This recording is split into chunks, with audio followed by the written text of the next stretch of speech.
Hey everybody, Paula Shaw here. It's time for a new season of Change It Up Radio, and we're calling this season Giants on the Road Less Traveled. And so, of course, I had to start the season with my friend who you met last season, Chad R. Stewart, author of the Britfield series. And I have to tell you that I have become one of the addicts and raving fans of this series. I just finished book one, so I really get to talk to Chad about all those things most of you are dying to ask him when you've read the book and you want to know all the ins and outs. So, Chad, welcome, welcome. I'm so glad to see you again. Thank you. Excited to be back. And you've got some interesting things happening right now because, and I see in back of you, we have three covers now. The new book is coming out this month in September, correct? Yes, it's book three of the seven book series, and it's Britfield and the Return of the Prince, which takes place in Italy. Ah, Italy. Oh, and I was just there this summer as well. Oh my goodness, that means I have even more to ask you. So, for those who have not read any of the Britfield books yet, I have to say, get this one immediately. This is book one, which is called Britfield and the Lost Crown. And this one takes place in England. And I have to say, Chad, I've been in England too. In fact, I spoke at Oxford University, and I was so blown away with how precise, accurate, detailed you are about the places where these experiences are actually happening. Is that consciously done on your part? Yeah, it is. It's interesting. Book one was started like 10 years ago, if you can Hmm. imagine. Book one Oh, took it, book one is 384 pages, and it took me about 5 years and 2,500 hours to write. uh-huh. And so a Wow. lot of effort, and for all the series, I do deep dive research. I try to be as accurate as possible. Book one is in England. It's in present time. It's about Tom and Sarah, who are two orphans up at Weatherly Orphanage, and they're both 12. And and it's fun. And so I remember, like, as I was doing my research, I was online a lot. And it's interesting too, because things have changed so much. Obviously, like 10, 20 years ago, you'd have to go to the library, right? Now it's Right. Google search it. And I remember distinctly being writing at the Oxford scenes and googling Oxford, and then pulling up like High Street, which is the main street that runs through Oxford, pulling up Hmm. the different universities, and literally, like, as I'm looking at pictures, describing the buildings, whether it's a beige or brick, or the windows, 3-story, 4-story, the grass, pristine grass. Describing all of that was a lot of fun and a lot of research. And then I had a massive map book, because I lived in England for about a year or two, couple Oh, years actually, and traveled all around. And so I had one of those big map books, like 50, 100 pages. And so starting way up in Yorkshire, Northern England, and then, Tom and Sarah, they eventually break out of Weatherly. They're headed to the train station. So I had to find the train station. How many miles is it?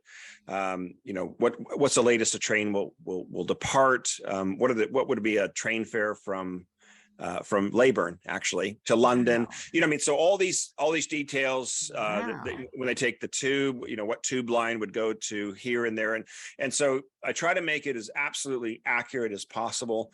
And what's great about these books is they have a lot of history, as you well know, Mm-hmm. geography, Mm-hmm. art, architecture, literature, and culture. And I really try to bring the reader into the world of England or Yes. Britain, as I do with book two, which is in France, and that's Britfield and the Rise of the Lion, and then book three, which is Italy, and we can talk about any of that. So Oh, good, because I want to talk about it all.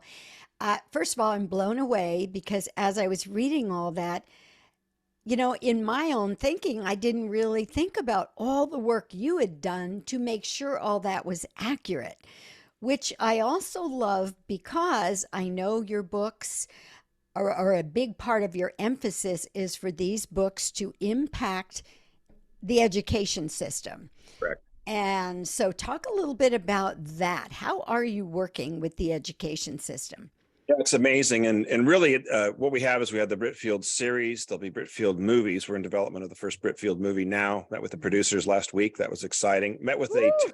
producer yesterday talking about two potential Britfield television series. When I say television, cable, Hmm.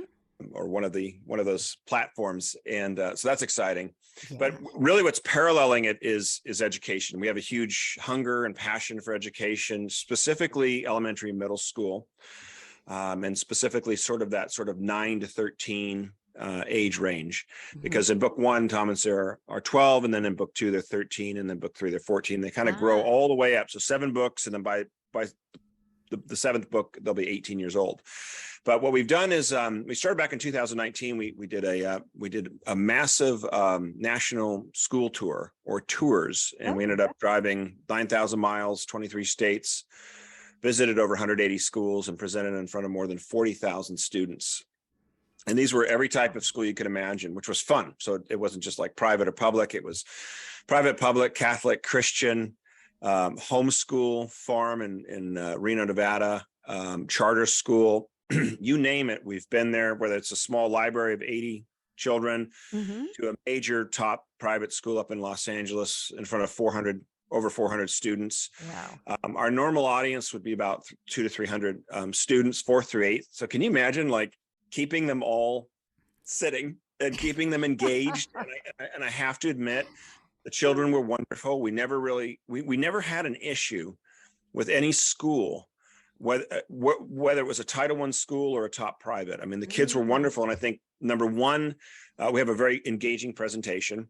Mm-hmm. And so we don't just talk about, best-selling, award-winning author, and we don't just talk about Britfield, but we talk about creativity and the importance of creativity, the importance of having an idea and taking that idea and realizing it. We talk about storytelling, the importance of storytelling, and I tell the children or the students, I say that you might not want to be a writer, or you're not a writer, you don't care about writing, but really what I'm talking about is storytelling, and storytelling is actually one of these top 3 most important skills in the world right now. We know that from statistics and research.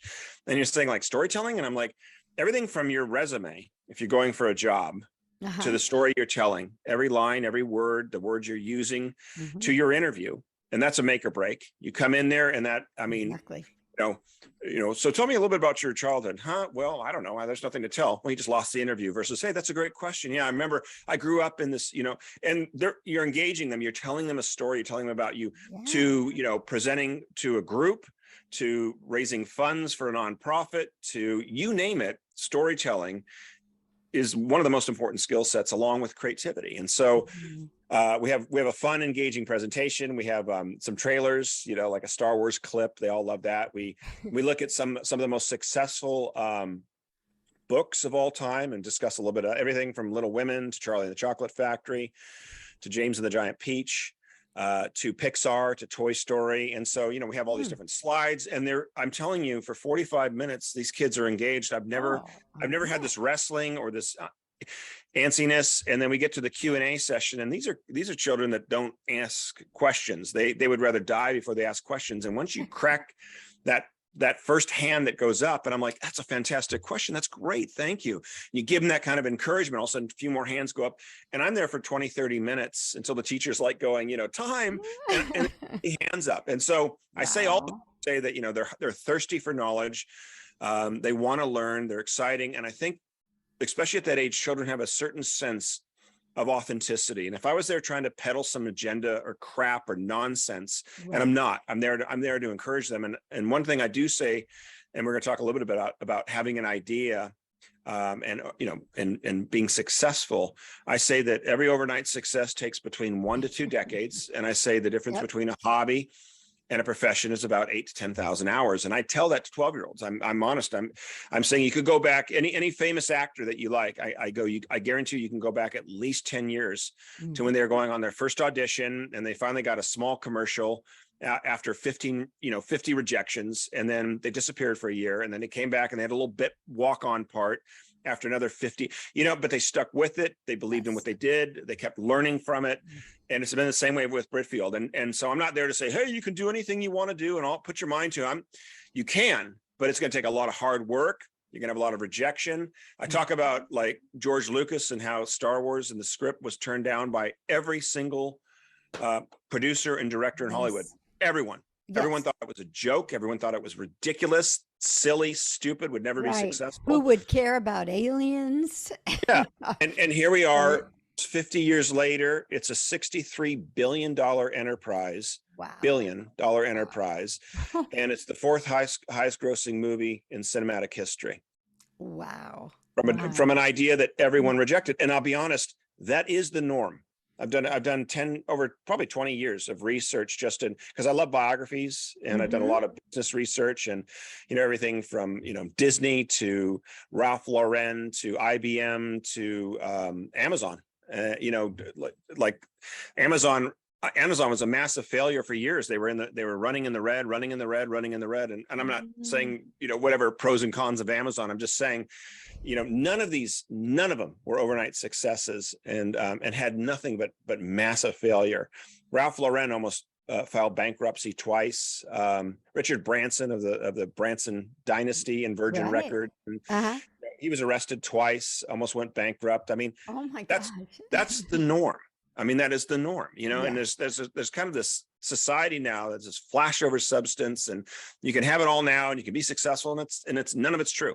You know what I mean? It's not, and you Mm-hmm. wouldn't want it that way, because if you suddenly had massive success within a couple of months or something, you don't have the proper stamina Right. and wherewithal to work, and you get your first problem, and you're like, you're not prepared. So anyway, And to that end, I mean, to that point, the statistics are huge. How many people win the lottery yeah, and then end up losing it all because, just like you said, they don't have the training, they don't have the understanding of how to invest their money, they don't sure. have the skills. So I love so many of the points that you've made, Chad. And as a former elementary school teacher, and having seen a lot of assemblies that really didn't have a lot of value, everything you just said, I think, is so important for kids to hear, especially because in this day and age with these influencers who seem to become huge successes overnight, I think it's important for children to be reminded that's not the norm.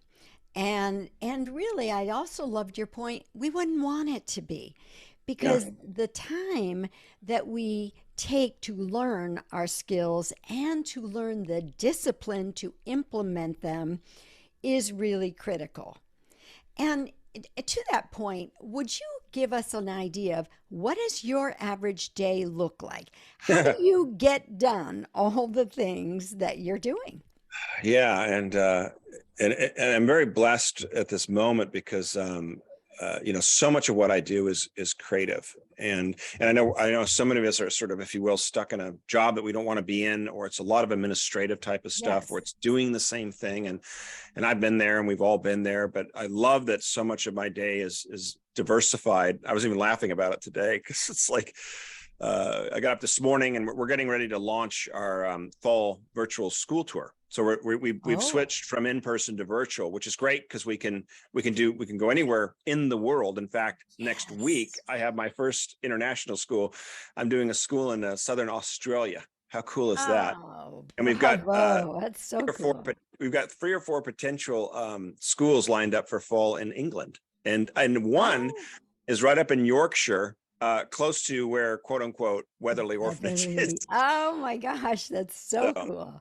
so like this morning, I was finalizing, updating the websites on that, on the school tour, and then Uh-huh. before we came on, I was talking with the film crew that I've just hired to, because we're going to be launching the Britfield and the Lost Crown 2-act play specifically Oh, for elementary and middle schools in October 14th and 15th. It's going to be at Mission Viejo Christian School. It's going to be fantastic. It's going to be amazing. it will And be so we're performed on those dates? Yes, the Eh, October 14th and 15th. Then oh we'll send my out goodness. an announcement. But the funny thing is, and I had the idea 18 months ago that was suggested to me, and someone had Mhm. said, it was at a school, and she said, "Did you ever think of making Britfield into a play?" And I'm like, "No, like movie, absolutely. Like I've been Yeah. thinking for 10 years, never thought about a play, but it's funny how a seed can be planted, and it just stuck. And last October, I said, we're going to make this into a play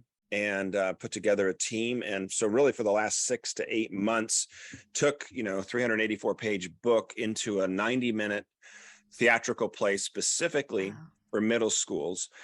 And I'm excited. They start rehearsals in next week or 2 weeks, and I'll be Uh-huh. down there for auditions. And it's happening. It's live. And so Wow. I spent a lot of time, number one, coming into it, my background is actually script writing when I was younger. Oh. So I'm very familiar with the three Oh. structure, dialogue. Every page equals 1 minute. Mhm. So I thought the transition would be okay, and then it's like, hey, I'm the writer. I wrote the story, so the hard part's really, and it's already written. Like I'm not really writing a play. I'm just figuring out what parts to do. But it was Yes. a long, hard process. I think I thought it would take me about 6 weeks. It took me about 12 weeks or 3 months, and then many rewrites. And then Michelle Shoemaker, she's the director Mhm. down there. She's been wonderful, and we've talked a lot.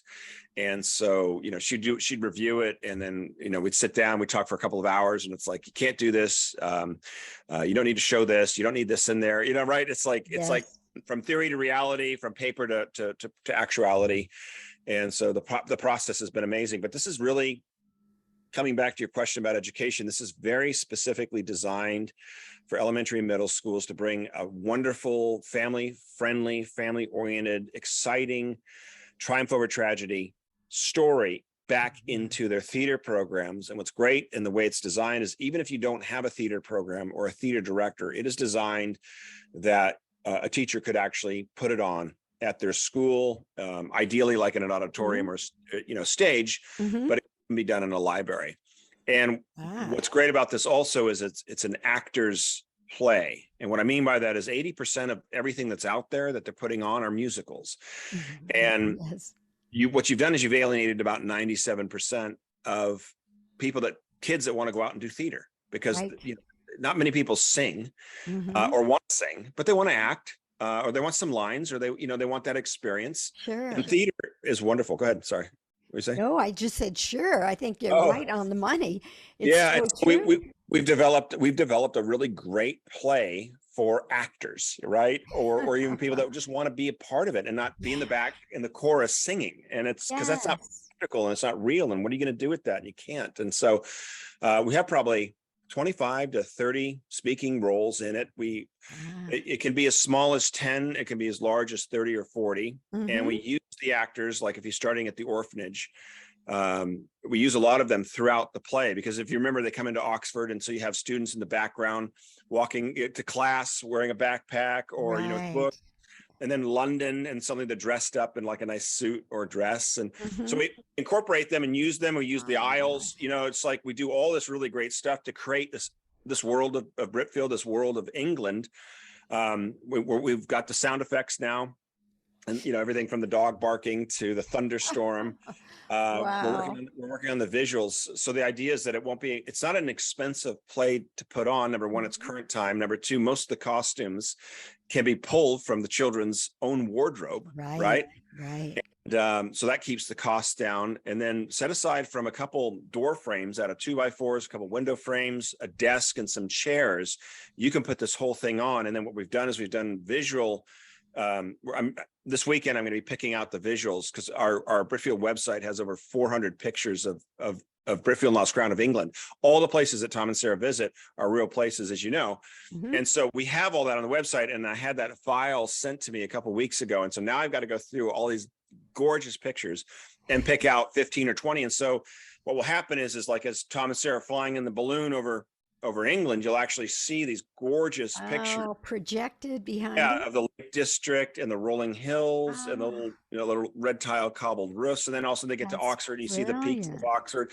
And Uh, so it's just going to be this visually stimulating, wonderful play, right? So, yeah, oh, I'm so excited. And on that note, we need to take a quick break, sure. Chad, and we'll be right back. I've got a zillion more questions to ask. Welcome back to Change It Up Radio. I'm your host, Paula Shaw, here with Chad R. Stewart, the author of the Britfield series. And we are talking about whoa, this huge breadth of stuff that's being created through this series. We were just talking about a play designed for middle school children that Chad has created that is taken from the first book, which is Britfield and the Lost Crown, and takes place in England. So, Chad, you never really quite answered my question. First of all, did you always want to be an author? And how do you do it all? What does your day look like? Sure. Because you just told us now you're also producing a play and you've got a movie in the works and you're working on another book, no doubt, right? Because book 4 will launch next year. Yeah, And actually, before will be 2 years. Yeah. So okay, 2 years, good. You're giving yourself a little time. But you've got a launch coming up here of book 3. And what is the title again of book 3? Britfield and the Return of the Prince. Return of the Prince. Okay, and that one's taking place in Italy. All Yeah. right, so I'm going to back up for a minute. Did Sure. you did you always know that you were an author in your soul and that's what you wanted to do? No, and I didn't. But it's funny, and I think that's why I've always been so focused with this series and educationally on that sort of middle school, because I think it is a very, very profound time in a child's life and a turning point, a tipping point. Up until sixth grade, I think you sort of get into that seventh and eighth, and it's awkward and weird, and especially 13, 14, Yeah. difficult time. And then high school, forget it. But from 10 to 11 to 12 years old, you're still very susceptible. You want to learn, you're hungry, you're very, very creative. And that's why what we're trying to do is really inspire the minds of the next our youth and the next generation's children. Mm-hmm. And that's what we're doing with Britfield. And so I say all that to say that it was really in sixth grade that we had a writing assignment. I probably mentioned this before, and it was like a third of our grade, and I'll never forget it. And it's like, oh my gosh, it's like, I think it had to be like 25 or 30 pages, right? Uh-huh. And this is like, you can write it out. This isn't like, this is pre-computer and stuff. So it's not like tight paragraphs. And you do a paragraph and a picture and stuff, but the idea was to put together a story from start to finish and a book. And Oh. daunting task, right? And it's like, what do you write? And I've said this before, but you write about what you know and you write about what you love. And I was Mm-hmm. big fan of James Bond movies, The Spy Who Loved Me, Moonraker. And so my first official book, if you will, was called James Bond, Eat Your Heart Out. And I was a 12-year-old secret agent working for the British government. And I was at my mansion, by my pool when I got the phone call, and I had my butler come in to bring the phone, and he's like, it's base, so-and-so has escaped and they want you to find him. And so I hopped into my Ferrari and took off, and so, I mean, it was so much fun. And it's like, if you read it, it's like, it's really quite cute, Yeah. it's funny, and it's actually got humor. And I sort of traveled like throughout England. And then I think we got into Europe and Switzerland, because these were countries that I was Oh. always fascinated with. But you look back at age 12, and then here I am, 30, 40 years later, Britfield and the Lost Crown. And it was because of that. It was because of that experience. Now, I'm not saying after that experience, I said I wanted to be a writer. Didn't. Mm-hmm. But had the creative juices going, and I saw what I could do. And to answer one question that I think is important is that pretty much all children are born the same. It's this whole genetic nonsense, like, well, he's not genetically inclined or this and that. Right. You really have to put that behind you, because it's false. Those are one of those false beliefs. Just like we use 10% of our brain, that's false too. We use all of our brain. When we're thinking, we're using all types of our brain. So there's all these sort of myths out there or we're not creative. You're either born with creativity or you're not. Right. Children are all born with creativity. And one of the great studies, which was done by a gentleman, about 20 years ago, and he developed, and I might have mentioned this before, but he developed it for NASA, and I think it's really important. And it was a creativity test, because as they're hiring NASA astronauts, number one, it's great that they have the mathematics and the engineering, but they have to have the creative capacities and abilities, hence brainstorming and thinking outside the box. Sure. And solving problems. Right. And so he took that same type of test, and he started to teach. He started to test over, I think, like hundreds of thousands of students, and he started at the age of 5. And 5-year-olds were scoring 98% out of 100 on this creativity test. By age 10, it was 30%, and by age 15, it had dropped down to 10%. Wow. The point is to me, that's extremely telling. Number one, it's the educational system and a lot of other things, but kids at age 5, they're geniuses. They're brilliant. They're amazing. The two factors that matter the most are simply this: environment and opportunity. Environment and opportunity. So the point is that the environment that a child is raised in. I mean, is it fun? Is it relaxing? Is it safe? Mm-hmm. Can they go outside? Can they play in the park? All that type of stuff. And then the opportunity, anything that interests them. And I don't mean like every whim, but if they want to draw, go out and buy them some crowns and some draw. If they're interested in building, buy them some Legos or some building blocks. If they get burned out, fine, shelve it. On to the next thing. If they want to play a musical instrument, you don't have to pay, you don't have to buy it, but rent a trumpet, you know what I mean, or whatever it is, a flute or a violin.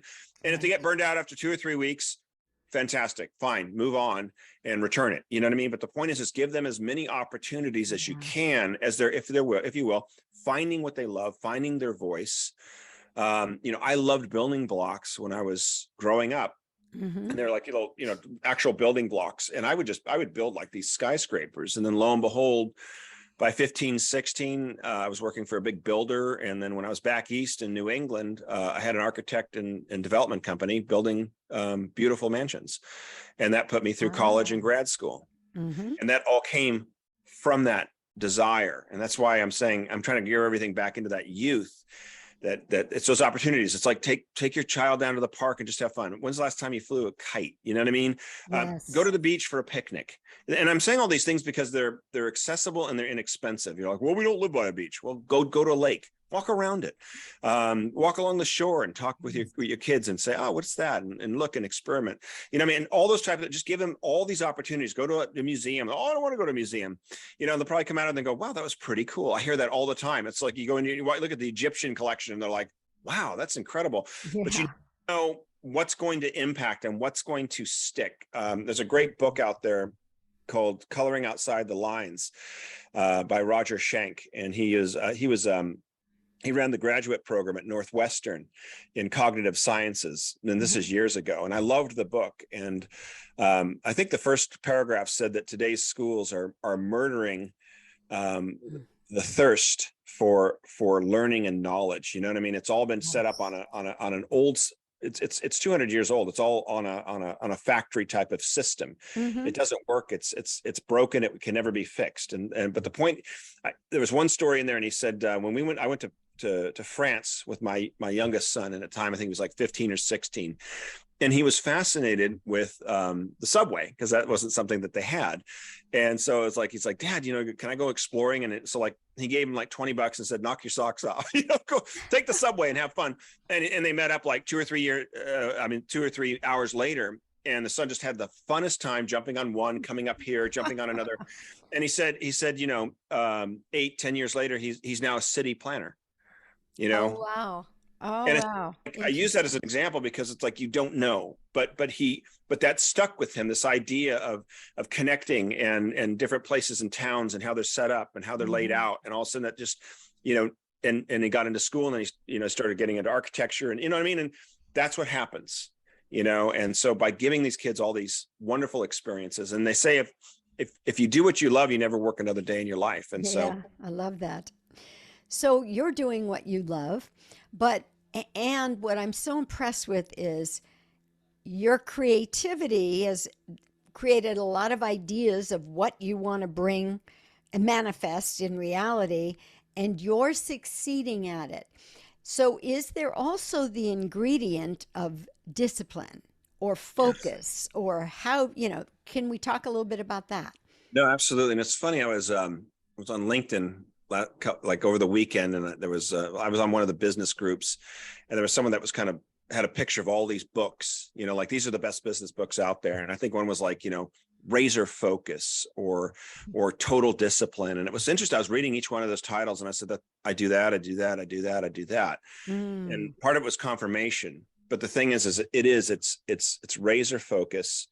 It's absolute discipline. We were talking about this earlier, the difference between a hobby and a profession is 8,000 to 10,000 hours. And that's very true. And I know everybody is working at something right now or wants to work at something right now. And it takes time, and it will take time. And there are no overnight successes. There never has been. All that's, if you will, fraud. You know what I mean? Because it's not reality. It's not true. And we see the Mhm. successes now, but we do not know what they went through. And part of the don't rush the process. They always say, like, the best part of getting there is the journey. You know what I mean? It's like what Sure. you learn along the way. And I was actually thinking about this last couple of days, that although I was hoping to be farther along with Britfield, although we've accomplished amazing things, I'm glad that we're not, because there's something about building slow and steady and having the highest quality instead of rushing anything. You don't want to rush anything. But for Mhm. me, it is, I'm a list. I do tons of lists. Uh-huh. I have what I call like some of my own personal brainstorming sessions. I'm a morning person. So um, twice a week, like I have an Excel sheet, and I have week by week laid out Oh, as okay. focuses Mhm. in different areas. I mean, you can name it, and it's organic, meaning it's, just because it's there, it's like I can't change it.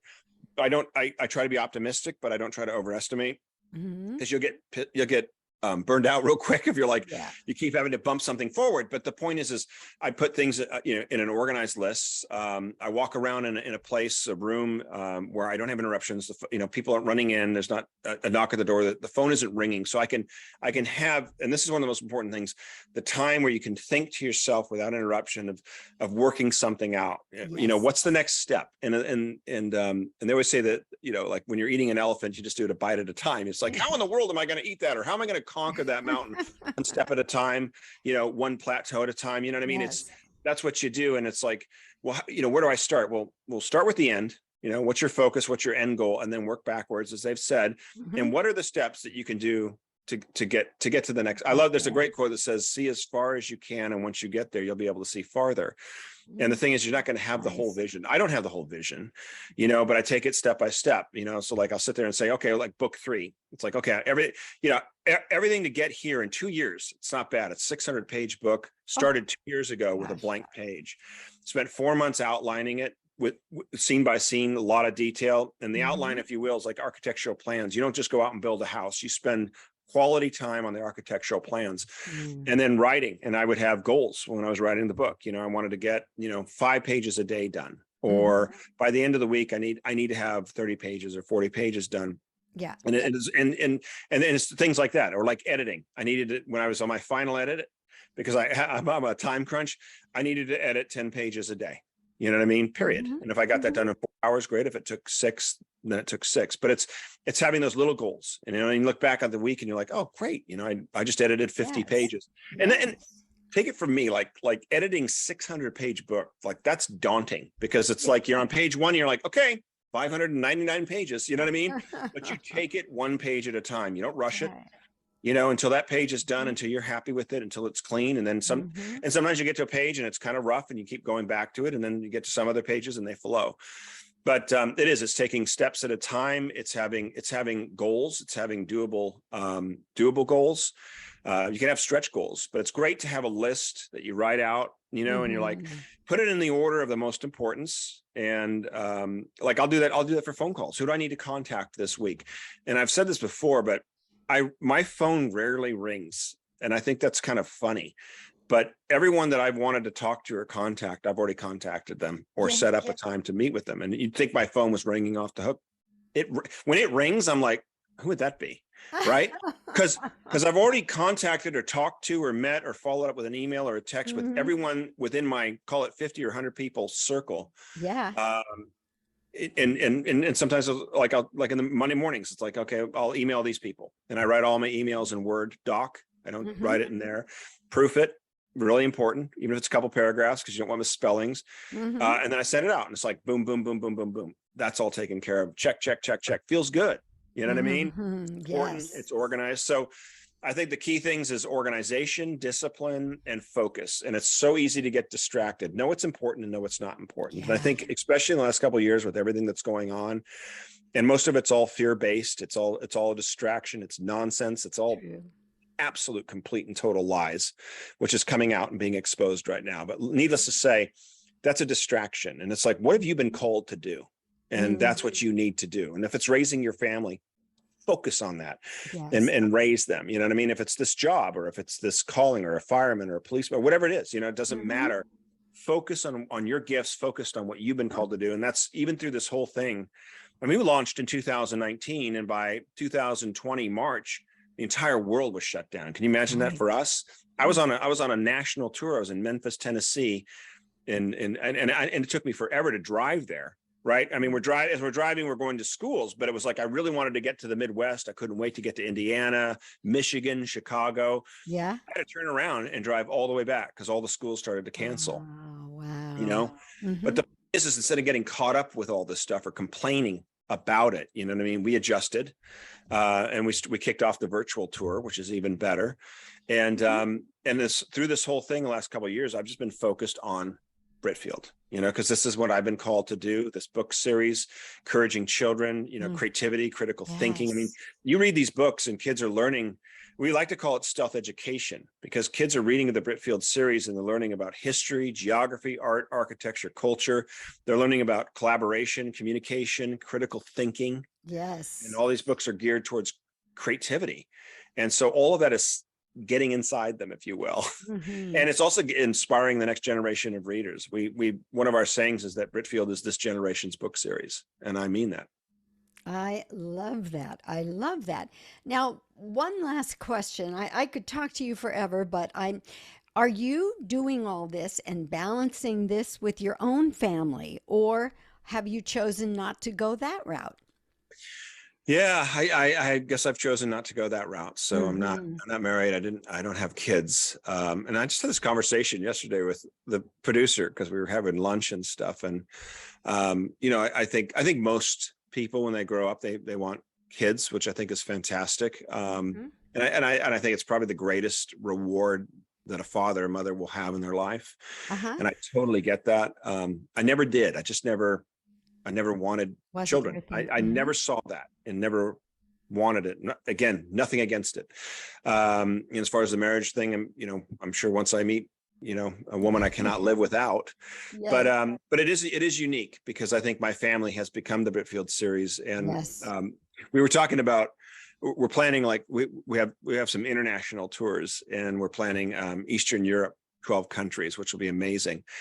And they're like, he didn't know at the time. He's like, what does your wife say about that? You know what I mean? And I'm not married. And so I think Mhm. because of that, I do have a lot more flexibility. Yes. And I think about that often. I mean, it's like on my Saturdays when I'm sitting here brainstorming or working or emailing or doing all this stuff, it's like, that would be impossible if I had kids because I'd be off. I'd be taking them out to a baseball game or watching their soccer tournament or Right. picking them up. You know what I mean? Like, and I get that. And there's nothing wrong with that. It's fantastic. But I think even for working parents, you're like, oh, time alone. It's like you know, family is first and foremost the most important thing, but you have to Hmm. have your time. And Yes. if it's from 5 to 6 at night, and that's the time you sit in your room and you're not disturbed, you know, and Hmm. if you're disturbed, then it's the corner, you know what I mean? Or it's whatever, you know what I mean? Like you got to, and to just have that uninterrupted time to think, to flow, Hmm. to work on what you want to Hmm. do. Maybe you're a musician and you want to write something or a book or poetry or all of it. And again, too, creativity is one of the most important.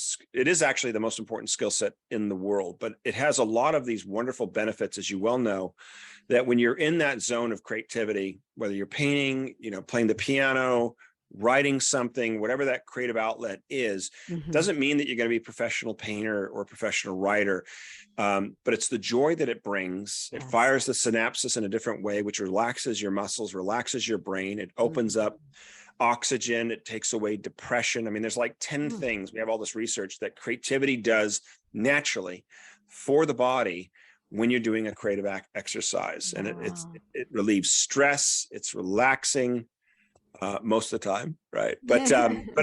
You know, and so I'm saying this like, you know, if you can crack out 2 or 3 hours a week where you're just doing something that you want to do. Maybe when you're Hmm. younger, it's like I always wanted to write something, or I always wanted to draw something, or I always wanted to compose, or I want to make a product, or you know, have fun with it. You know what I mean? Whether you finish it or it gets done or it gets launched, you know, if it does, fantastic, but it's the process and it's the fun of working on it. And I met a lot of people that, you know, that are older now in their age, and like, you know, and they got these amazing stories. And I'm like, you should write a book. You know what I mean? Hmm. Even Hmm. if it's just for your grandkids and their grandkids, Right. because at least it's such a wonderful process. And you can always hire someone to write it or edit it, or you know what I Mm-hmm. mean. It's Mm-hmm.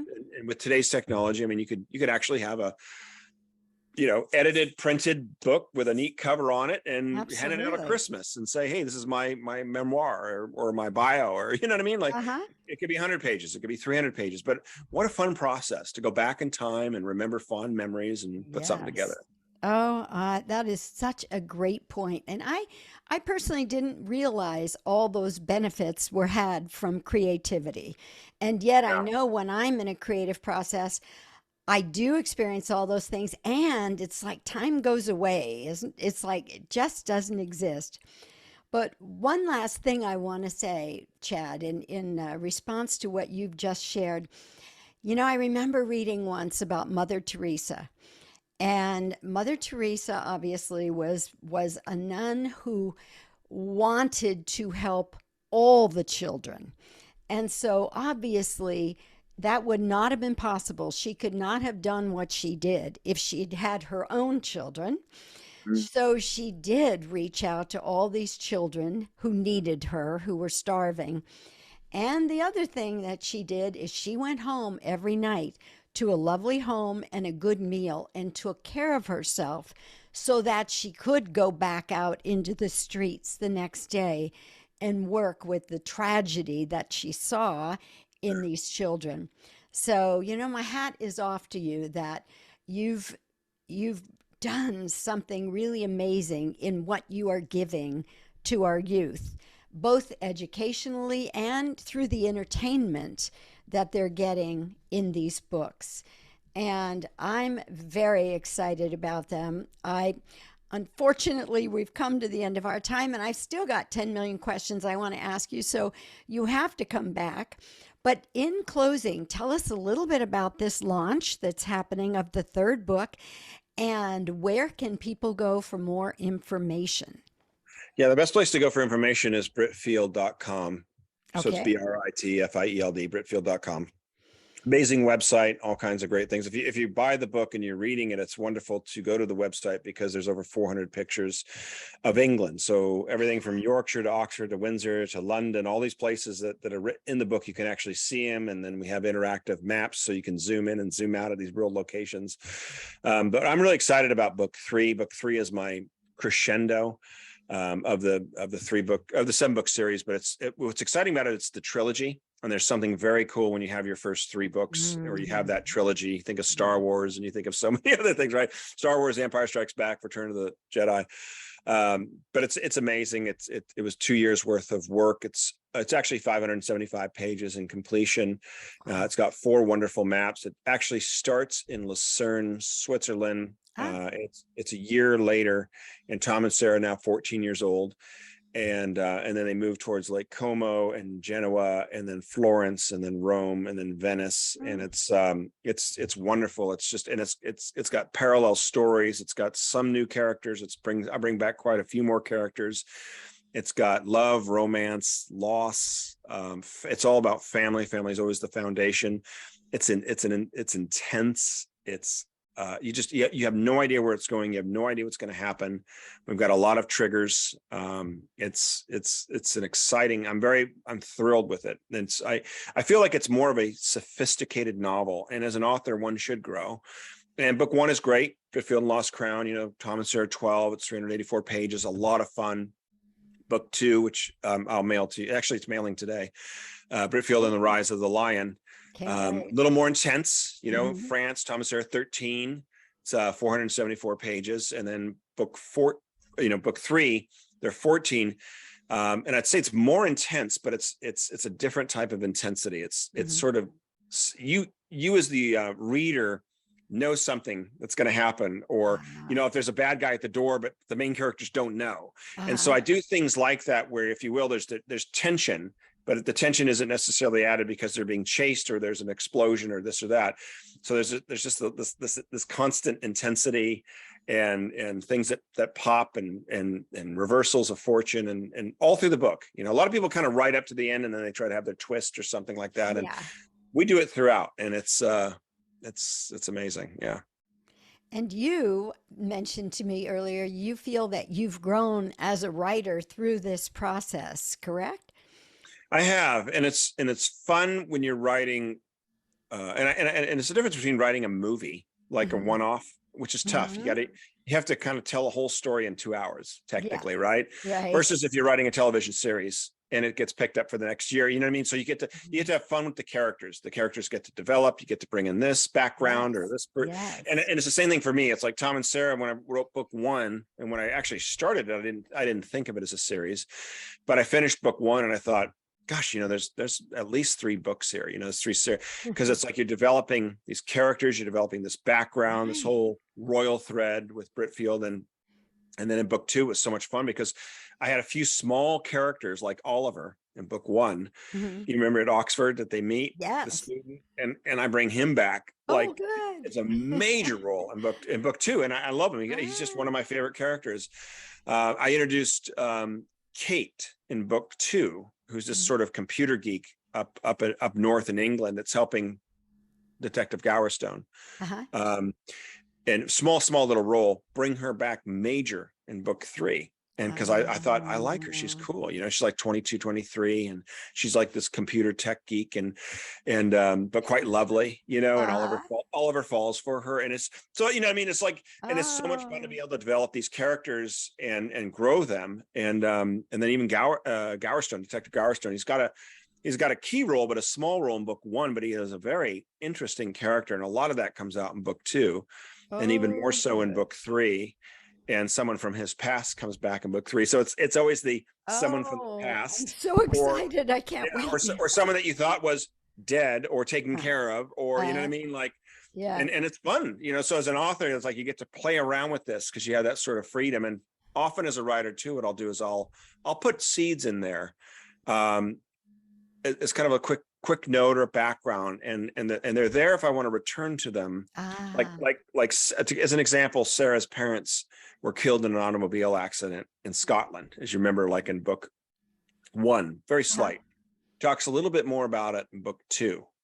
And I've been keeping this thread going because it's there if I want to utilize it, meaning Right. what really happened to her parents, and is there some connection between Tom and her, you know what I mean? And like, and whether I know it or not yet, you know what I mean? But Mhm. I can plant stuff, and you're reading and it's fine. It's a little background. It doesn't mean anything. But if I want to return to it, I can build on it. You And so I often can. do that too in my stories, Mm. is like, I specifically placed Patrick, the oldest orphan, at the end of book one. He gets adopted by this wonderful family in the south of France. I Yes. placed him there because in book two, I was Ah. hoping that they would rendezvous. Yeah. Now they didn't, because it didn't work with the story. But Okay. that's another example of like placing it. And it's like, but you don't ever want to force a story to Mhm. fill that, if you will, agenda. Mhm. And I was trying to get down the south of France. I'm like, doesn't work. And so that's that. But I really wanted to bring him back. And that's why I planted him there. So Oh, this conversation has almost been as much fun as the reading the book was, yeah. because it's been, wow, we've covered so many different places, Chad, and I'm so excited just to be in the same room with your brain. and, What was your and I, favorite scene in book one? I'm just kind of curious. Or what you enjoy? What you really love about it? oh my God, so many things.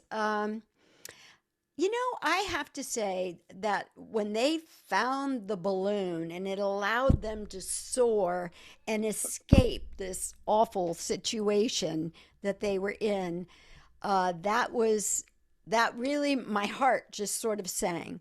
I also I so loved the help they got from Oliver and Hainsworth. Oh, he's just become so close to my heart. They're awesome. Yeah. And Yeah. I'm dying to ask you, since you're starting the movie prep. Have you thought about the actors? Because in your mind, you're seeing a movie through the whole book.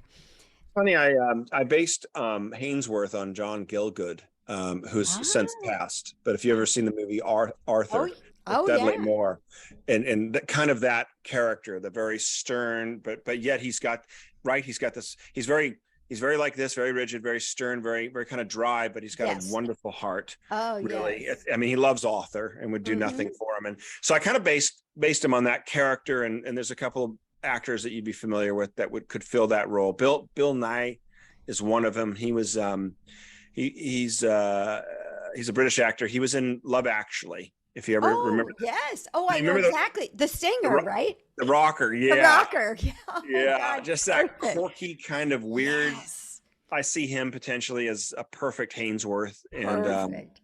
and then I always saw Colin Firth as it's Gower funny because Stone. As Gower you, Stone. yeah, oh, I love that. That's perfect. I saw him or Tom Hanks, but Colin Oh, Firth right. is my favorite, and He he's might have aged British. out, but I'm not sure because he's kind of getting up there. But Yeah. he was that's who he was based on, which is funny because you get these images, characters, and then our Oliver would be the, you remember the small? Did you see Queen's Gambit by Yes. chance? Okay, you know the actor that plays the American with the mustache. Okay. Yes. No, he's actually British, and he was in Love Actually. He was a little Ah. kid, Oh my God, and I loved him in there. he's our Oliver. He's our Oh, Oliver. He's perfect. perfect for Oliver. And And what one of the about producers Tom mentioned and that, and Sarah? I was like, bingo. What's that?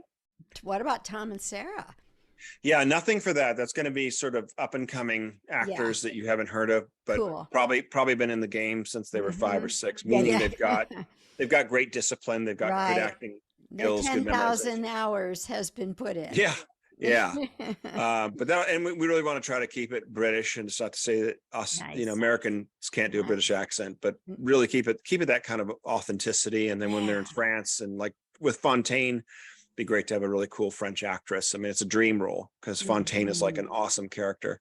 But once you read book two, you'll know that. But it's funny what you're saying about the balloon, because what I love about the balloon is it's the ultimate feeling of freedom. Yes. But on the other side of it, it's the ultimate lack of control, right? So Yes. it works in those opposites, meaning you really don't have any control in the balloon. You're at the mercy of the weather Yep. and in the wind direction, Yes. and really, and having propane or running out of propane, but yet absolute freedom. You see things you're never going to see before. You know what I mean? Like, Right. so I love that kind of way that works. And I think my favorite scene in that was Windsor Castle. It's always been my favorite scene. I think it's Oh, to yes. go from Weatherly Orphanage, and these ratty clothes and crap food to, a Yes. beautiful meal and spending the night in this suite at Windsor Castle is like, a new set of clothing. And it's like, you just feel like they're, what I think is fun about Tom and Sarah is like every time they have a success, you feel it and you're with them. Yes. And so, yeah. And the scene where Hainsworth took them for new clothes and out to Right. tea and all Yeah. those experiences. You're right. They become like not just your friends, but these concerns, these people that you really want things to Yeah. go right for. And when things go right, it's like, yay. Yeah. And all those places, most of them, like the Brown Hotel where they go for tea in Mayfair. Yes, I've stayed there. really You can stay exists. there. Sure. They have a wonderful tea. You know what I mean? So it's like, and Duke's So Hotel, great. I've stayed at the Duke's Hotel in St. James. Ah, So you can go fabulous. there, you can visit it.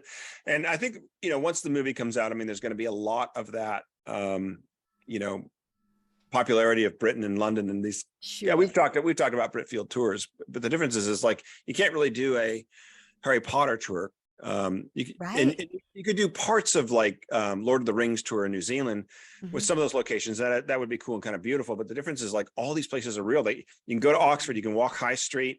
You could go to Mm. London, you could Windsor Castle, you can go all these different places, Hyde Park, all of it. Ah, All the way down to Canterbury, and all of it's authentic. It's like, it's not like I described it and then you get there and you're like, whoa, it's so different. I right. described it exactly how it is, and You know and so what I love? Remember earlier you were talking about ways to inspire creativity in kids.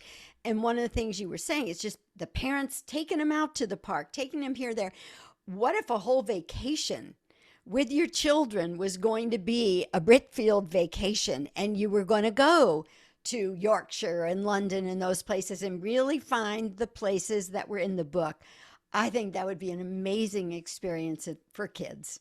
And I agree, and very easy to do. I mean, I Yeah. know it's expensive, but I'm saying like you can rent a car and do it all. Yeah. But the point is like England isn't really that large. I think it like from the very tip of the south. I'm not talking like Land's End, but like from the Right. like this way, from the south all the way up to like the Scottish border. You could drive that in like 6 to 7 hours. Mm. The width or the breadth Right. of Right. England. So it's not like taking place in like New York and then California and Chicago, it's like, that's massive driving. You know what I mean? Like Yeah. that's hard to navigate. You know what I mean? That's just days and days and days. It's like, I mean, but with England, it's, you could actually, you know, rent a car and then start up in Yorkshire and just drive up in the moors. And then you can kind of work your way down to the Midlands, which is fun. And then you get to Oxford, you can spend a night there and then head over to Windsor, which is gorgeous, and walk the castle and visit, you know what I mean? And then down to London and spend 3 or 4 days in London. And it's all there. And it's like, there's Bond Street, and there's the Brown Hotel, and there's the Dukes, and there's, you know, King's College, you know, where they go to, and all of it. Love it. I love it. St. Paul's the Cathedral. If you remember, they go all the way to the top. You can go all the way to the top. You know, that's so cool. You can go down in the crypt and see, you know, Lord Nelson's tomb. Right, it's there. So.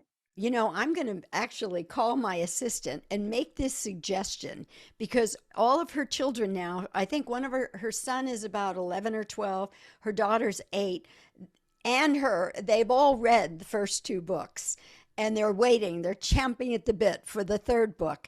So I'm going to throw out this idea of a Britfield vacation, and they'll start planning it. They're the kind of people who would do it, and I think it would be amazing.